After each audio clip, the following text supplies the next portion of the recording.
When the immigrant would get divorced, these processing times for the I-751 would take way longer, like 4 or more years in some instances. The fastest one that I've had was 3.5 years processing time.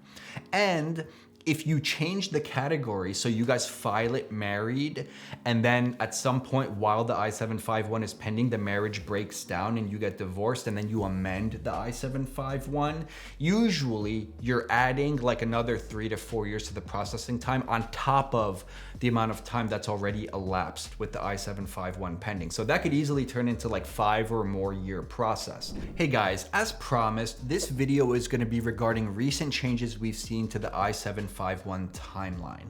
The I-751 is the petition to remove conditions on residency. It's filed by people who become permanent residents through marriage to a US citizen, or if your parents became a permanent resident through marriage to a US citizen and your residency is contingent on that, you might also have to file an I-751 to remove the conditions on your green card. Basically, after you get your green card through marriage, you have to file this to show that you continue to be married and that the marriage actually wasn't fake after all. It's a requirement that Congress put into place to reduce the instances of marriage-based immigration fraud. So after you get your green card, 2 years later, you still need to show that you guys are married and in a good faith marriage. These cases, from start to finish, strong cases where the spouses remained married, were getting approved in around 1.5 to 2.5 years. 2 years was probably the average for a lot of them. But when the immigrant would get divorced, these processing times for the I-751 would take way longer, like 4 or more years in some instances. The fastest one that I've had was 3.5 years processing time. And if you change the category, so you guys file it married, and then at some point while the I-751 is pending, the marriage breaks down and you get divorced, and then you amend the I-751, usually you're adding like another 3 to 4 years to the processing time on top of the amount of time that's already elapsed with the I-751 pending. So that could easily turn into like 5 or more year process. But interestingly, we've seen dramatic accelerations in the I-751 processing times. And here's an example of a real life case with exact dates. So this person, and by the way, I'm changing identities and adjusting the dates slightly just so no personal information is revealed during this. So this person filed an I-751 based on marriage. So he filed it jointly based on marriage to his US citizen spouse, January 2nd, 2024. So he and his spouse filed the I-751 jointly. They were still in a good faith marriage, living together, had tons of evidence. USCIS issued a request for evidence in June 2025 asking for more evidence. By then, the marriage had broken down and he consulted with me and said, like, what should I do?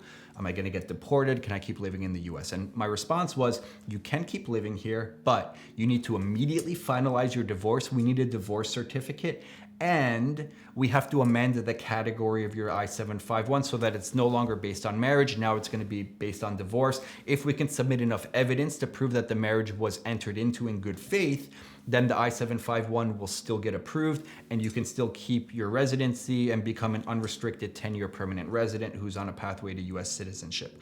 So that's what we did. We got the request for evidence in June 2025. He hired my office at that point. We replied to the request for evidence with the final divorce certificate, updated evidence of their marriage, a super detailed statement explaining how the marriage started, how it was going, how it broke down, and where we are now. It's like a 10-page statement explaining everything that happened over the course of the marriage. We submitted that, all of that evidence with the request to amend the category on the I-751 in September 2025. And in November, beginning of November 2025, this month, we got the interview appointment notice, and it's scheduled for December 14th, 2025 in New York City.